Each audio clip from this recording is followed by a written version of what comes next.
এই সময়ে দুনিয়াতে অনেক অস্বাভাবিক ঘটনা ঘটছে, যেমন রাশিয়া ইউক্রেনের যুদ্ধ হোক, বা ইরানের আমেরিকার দূতাবাসে মিসাইল হামলা হোক, বা ভারতের ব্রহ্মস মিসাইলের ভুল করে পাকিস্তানে পড়া হোক। এই সমস্ত ঘটনা কেবল একটা সংযোগ নাকি কোনো বড় যুদ্ধের সংকেত, এটা তো এখনই বলা যাচ্ছে না। কিন্তু একটা বিষয় তো নিশ্চিত, এই যুদ্ধে ইউক্রেন তো বরবাদ হয়ে গেছে।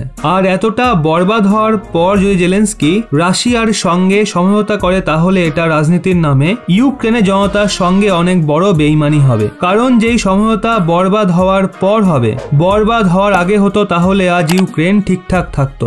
ওদিকে প্রশ্ন এটাও রয়েছে, যদি সমঝোতা হয়ে যায় তাহলে ইউক্রেনের জনতার কি মিলবে? কারণ ইউক্রেন না তো কোনো অফিস বেঁচে রয়েছে, না তো কোনো কলকারখানা বেঁচে রয়েছে, আর না তো কোনো ফ্যাক্টরি রয়েছে। ওদিকে ইউক্রেনের ব্যাংক ইউক্রেনের জনতাকে কলকারখানা, ঘরবাড়ি, চাষবাস বা গাড়ি মোটর ব্যবসার জন্য যে লোন দিয়েছিল, ওই সমস্ত লোন এবং ইউক্রেনের ব্যাংকের সমস্ত পয়সা এই যুদ্ধে ডুবে গেছে। কিন্তু এই যুদ্ধের কারণে রাশিয়াও ইতিহাসের সব থেকে কঠিন প্রতিবন্ধকতার সামনা করছে। আর ইতিহাসের সব থেকে কঠিন প্রতিবন্ধকতার মধ্যে ফাঁসা রাশিয়া ভারতের কাছে অনেক বড় সহায়তা চেয়েছে।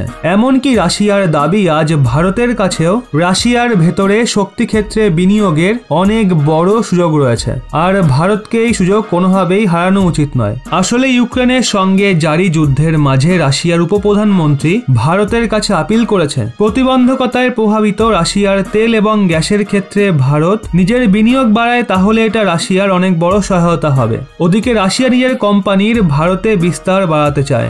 যদিও রাশিয়া মেনেছে সোভিয়েত সংগঠন ভেঙে যাওয়ার পর গত 30 বছরে রাশিয়া এই সময়ে সবচেয়ে বড় প্রতিবন্ধকতার সামনা করছে, কিন্তু রাশিয়াও দ্রুত আমেরিকান প্রতিবন্ধকতার অনেক বড় জবাব দেবে। আর আমেরিকাকে শান্তিতে ঘুমানো তো দূর, বসতে পর্যন্তও দেবে না। মানে রাশিয়ার সোজা সতর্কতা, যদি রাশিয়ার অর্থব্যবস্থা বরবাদ হয়, তাহলে রাশিয়া আমেরিকার অর্থব্যবস্থাকে বরবাদ করার জন্য যে কোনো পর্যায়ে যেতে পারে। আর আমেরিকান অর্থব্যবস্থার বড় লোকসান তখনই হবে যখন রাশিয়া এবং আমেরিকা সোজা যুদ্ধে একে অপরের মুখোমুখি হবে।